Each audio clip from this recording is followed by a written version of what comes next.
வணக்கம். நம்ம விவசாய மக்களே, நான் சத்யவர்ஷா. இந்திய அரசியல் அமைப்பு ஆலோசகராக பணியாற்றி வருகின்றேன். அனைத்து இந்திய அண்ணா திராவிட முன்னேற்றக் கழகம்தான் ஆட்சி அமைக்கப் போகிறது என்பதை ஒவ்வொரு மக்களும் தொகுதி ரீதியாக, மாவட்ட ரீதியாக கொண்டாடி கொண்டிருக்கின்றார்கள். வாக்கு சேகரிக்கக்கூடிய நம்மளுடைய அனைத்து இந்திய அண்ணா திராவிட முன்னேற்றக் கழகத்தின் வேட்பாளர்களுக்கும், நம்மளுடைய கூட்டணி கட்சி வேட்பாளர்களுக்கும் மிக அங்கீகாரமாக ஒரு எழுச்சியான கூட்டம், ஒரு மிகப்பெரிய வரவேற்பு மக்கள் ஒவ்வொரு இடத்திலுமே கொண்டாடி கொண்டிருக்கின்றார்கள்.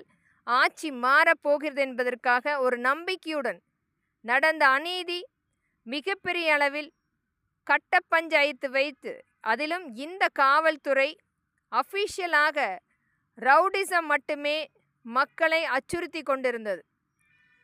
திராவிட முன்னேற்ற கழகத்தினுடைய ஆட்சியில் இந்த காவல்துறை இவர்களுடைய முழுமையான ஒரு கைக்கூலியாக, அடிமைகளாக மக்களை அச்சுறுத்தக்கூடிய அஃபீஷியல் ஒரு ரவுடிசமாக மட்டுமே மக்களிடத்தில் இருக்கக்கூடிய அனைத்து வகையான இடங்களை கைப்பற்றுவது, கோவில்களை இடிப்பது, இது போன்ற அனைத்துமே இந்த காவல்துறை மூலம் கட்ட பஞ்சாயத்து செய்து ஒரு ஆக்கிரமிப்பை முழுமையாக செய்து கொண்டிருந்தது.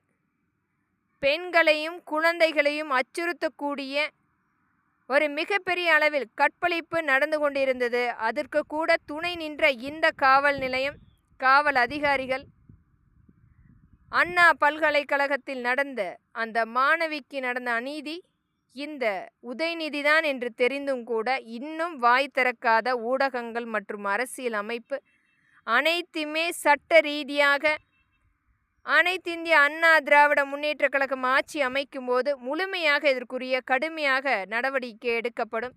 விவசாய மக்களுடைய மேம்பாட்டுக்காக எந்த விதத்திலுமே ஒரு அங்கீகாரம் கொடுக்காமல் அவர்களுடைய நீண்ட கால கோரிக்கையே நேரடி கொள்முதல் மற்றும் விலை நிர்ணயம் செய்ய வேண்டும் என்று அந்த டெல்டா பகுதி மக்களுடைய எத்தனையோ கோரிக்கை, ஆனால் என்றைக்குமே செவிசாய்க்காத இந்த 5 வருடத்தில் அந்த மக்களை மிகப்பெரிய அளவில் நிராகரிப்பு மட்டுமே செய்து கொண்டிருந்த இந்த திராவிட முன்னேற்ற கழகத்தின் ஆட்சியை விரட்டியடிப்போம்.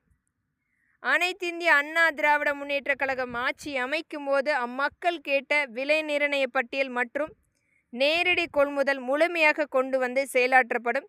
ஒரு குவிண்டலுக்கு 3500 ரூபாய் அங்கீகாரமாக கொடுக்கப்படும்.